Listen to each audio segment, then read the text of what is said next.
২ বছর আগের কথা বলি, এখনো অল্প অল্প যেন মনে পড়ে। সব ভুল হয়ে যায়। কি করে এলাম এখানে? বগুড়া থেকে রাস্তা চলে গেল শীতরানীর দিকে। চলে সেই রাস্তা ধরেই রাঁধুনি মামুনির চাকরিটুকু ছিল অনেক দিনের, আজ তা গেল।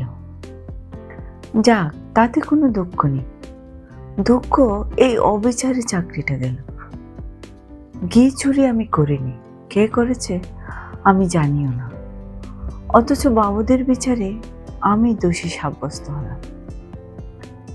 শান্তিপাড়া সর্ষে বেজেরডাঙ্গা পার হতে বেলা দুপুর করে গেল। খিদেও বেশ পেয়েছে, জোয়ান বয়স, হাতে সামান্য কিছু পয়সা থাকলেও খাবারের দোকান এ পর্যন্ত এইসব অজপাড়া গায়ে চোখে পড়ল না। রাস্তার এক জায়গায় ভারী চমৎকার একটা পুকুর। স্নান করতে আমি চিরকালই ভালোবাসি। পুকুরের ভাঙা ঘাটে কাপড় নামিয়ে রেখে জলে নামলাম। জলে অনেক ফানা শেওলা, সেগুলো সরিয়ে পরিষ্কার জলে প্রাণ ভরে ডুব দিলাম। বৈশাখের শেষ, গরমও বেশ পড়েছে। স্নান করে সত্যি ভারী তৃপ্তি হলো। পুকুরের ধারে একটা তেঁতুল গাছের ডালে ভিজে খাবার রোদে দিলাম। শরীর ঠান্ডা হলো, কিন্তু পেট সমানে জ্বলছে। এই সময় কোনো বনের ফল নেই, চোখে তো পড়ে না যেদিকে যাই। এমন সময় একজন বুড়ো লোক পুকুরটাতে নাইতে আসছে দেখা গেল। আমাকে দেখে বললে, বাড়ি কোথায়?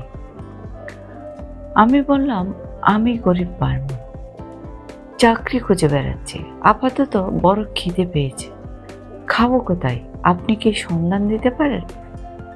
বুড়ো লোকটি বললে, বসো, নেই নেই, সব ঠিক করে দিচ্ছে।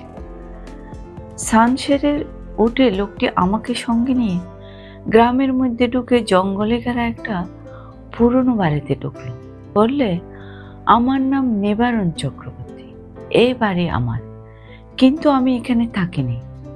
কলকাতায় আমার ছেলেরা ব্যবসা করে, শ্যামবাজারে ওদের বাসা। এত বড় বাড়ি পড়ে আছে, আর সেখানে মাত্র 3খানা ঘরে আমরা থাকি। কি কষ্ট বলো দেখি। আমি মাসে মাসে একবার আসি, বাড়ি দেখাশোনা করি। ছেলেরা ম্যালেরিয়ার ভয়ে আসতে চায় না। মস্ত বড় বাগান আছে বাড়ির পেছনে, তাতে সব রকম ফলের গাছ আছে, 12 পুঁতে খাই। তুমি এখানে থাকবে? বললাম, থাকতে পারি। কি কাজ করতে? রাঁধুনির কাজ। যে কদিন এখানে আছি সে কদিন এখানে রাঁধো, দুজনে খাই। খুব ভালো। আমি রাজি হয়ে যেতে লোকটা যেন ভারী খুশি হলো। আমার খাওয়ার ব্যবস্থা করে দিলে তখনই। খাওয়া দাওয়ার পরে আমাকে একটা পুরনো মাদুর আর একটা মোটা তাকিয়া বালিশ দিয়ে বললে, বিশ্রাম করো। পথ হেঁটে বড়ই ক্লান্ত হয়ে পড়েছিলাম। ঘুমিয়ে যখন উঠলাম, বেলা তখন নেই। রাঙা রোদ বড় গাছপালার উঁচু ঢালে। এরই মধ্যে বাড়ির পেছনের জঙ্গলে শিয়ালের ডাক শুরু হল। আমি বাড়ির বাইরে গিয়ে এদিক ওদিক খানিকটা ঘুরে বেড়ালাম। যেদিকে চাই সেদিকে পুরনো আম কাঁঠালের বন আর জঙ্গল। কোনো লোকের বাড়ি নজরে পড়ল না।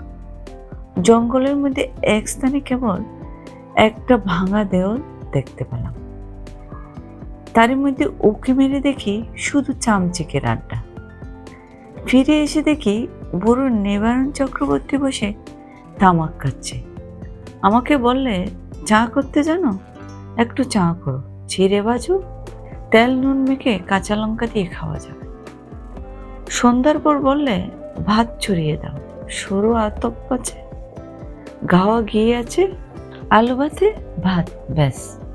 যে আঁকে তোমার জন্য ঝিঙের একটা তরকারি করে নিও, ঝিঙে আছে রান্নাঘরের পেছনে, আলো হাতে নিয়ে তুলে আনো এবেলা। আর একটা কথা, রান্নাঘরে সর্বদা আলো জ্বেলে রাখবে। তা তো রাখতেই হবে, অন্ধকারে কি রান্না করা যায়? হ্যাঁ, তাই বলছি।